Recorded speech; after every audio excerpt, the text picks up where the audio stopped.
escândalo atrás de escândalo. Na CPI da Petrobras, ratos. No plenário da Câmara, dinheiro falso em protesto contra os desvios na estatal do petróleo. Em Curitiba, vídeos de delatores revelam os envolvidos nos esquemas de desvios e levam parlamentares importantes a correr para dar explicações. E gente poderosa encurralada também. Não podíamos imaginar, algum tempo atrás, que íamos ver os presidentes das maiores empresas, construtoras brasileiras, dentro de um presídio. A maré das denúncias arrasta um número cada vez maior de instituições e partidos políticos, tanto governistas como da oposição. Um dos principais escândalos, o da Petrobras, começou com um posto de gasolina e lava-jato de carros como esse aqui. A investigação atirou no que viu e acertou no que ninguém havia visto, que se tratava de uma rede criminosa e chegava à maior empresa estatal brasileira. A polícia investigava o posto de uma quadrilha ligada a Alberto Youssef. O doleiro foi pego e começou a revelar o esquema da Petrobras. O caso respingou até no Tribunal de Contas da União, encarregado de fiscalizar as contas públicas. Recentemente, chamou a atenção a fortuna de um jovem advogado investigado na Operação Lava Jato, filho de um ministro do tribunal. Tantas más notícias levam a um sentimento nas ruas. Estamos vivendo o pior momento do país em tempo político, né? É um problema que sempre nos acompanhou, mas que agora atingiu uma dimensão incomum, absolutamente incomum. Incomum e bilionária. Pelo menos 50 bilhões de reais por ano, segundo a Federação das Indústrias do Estado de São Paulo, a Fiesp. Bom, e isso na hipótese mais otimista, porque essa prática é típica de reuniões reservadas. Ninguém corrompe ninguém assim, na frente dos outros, né? E aí fica complicado calcular o tamanho da sujeirada que esse pessoal manda para debaixo do tapete. Esse tipo de crime ele ocorre entre quatro paredes, em ambientes escuros, então a prova é muito difícil. Falando em prova, a nota do Brasil no Índice de Percepção da Corrupção da Transparência Internacional jamais foi maior que 5. Quer dizer, o país nunca passou de ano em matéria de combate à corrupção. As Nações Unidas, aliás, calculam desvios ainda maiores, estimam em 200 bilhões de reais por ano.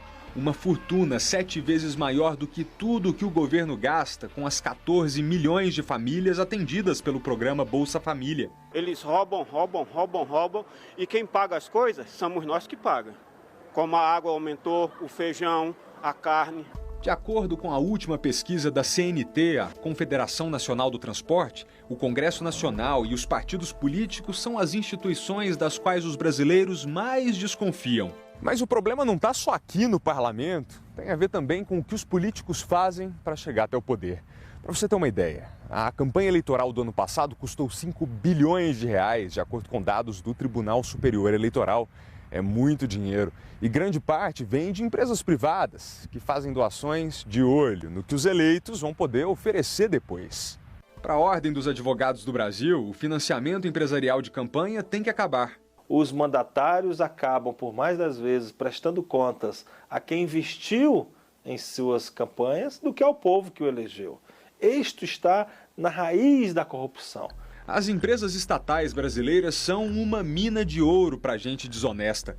Anualmente movimentam cerca de 1,4 trilhão de reais. É mais do que o nosso país vizinho, a Argentina, consegue produzir de riquezas em um ano inteiro. É por isso que esse especialista em contas públicas diz sem titubear. Faliu o sistema de controle das empresas estatais. Elas sempre se escondem atrás desse mantra, de que atuam no mercado competitivo e que, portanto, não podem dar muitas informações à sociedade. E, com isso, elas fogem do controle social. Acontece que, no Brasil, o crime de corrupção ainda tem punição branda. A pena mínima é só de 2 anos.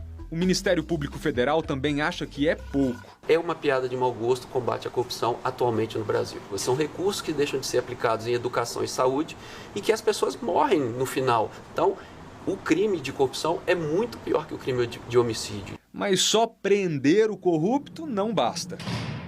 O que resolve o problema era pegar rastrear todos os bens dessa gente para pagar as dívidas. Até a ONU concorda. A especialista das Nações Unidas explica que essa estratégia é conhecida como asfixia financeira e previne que o crime de corrupção compense no final, quando o corrupto sai de trás das grades. Você tirar esses bens, tirar esse dinheiro do criminoso é uma das formas mais eficazes de combater a corrupção, combater a lavagem de dinheiro.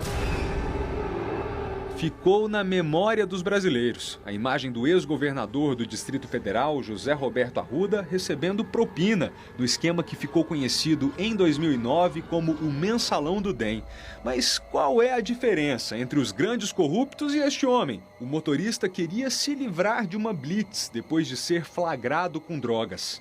Tá aqui, né? R$3.000 que você tentou oferecer para a Polícia Militar do Distrito Federal a título de propina. Uma manifestação elevada à enésima potência de algo que está no nosso cotidiano, na nossa rotina de vida, desses pequenos delitos, dessas pequenas transgressões, de avançar o sinal, de oferecer um dinheiro para o fiscal e assim por diante. É por isso que a solução envolve necessariamente uma mudança de cultura. Todo mundo tem que fazer sua parte.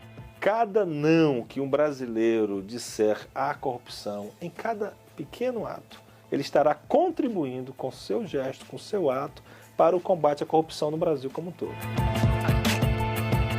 Essas investigações recentes têm mostrado que o Brasil está no caminho certo, sim.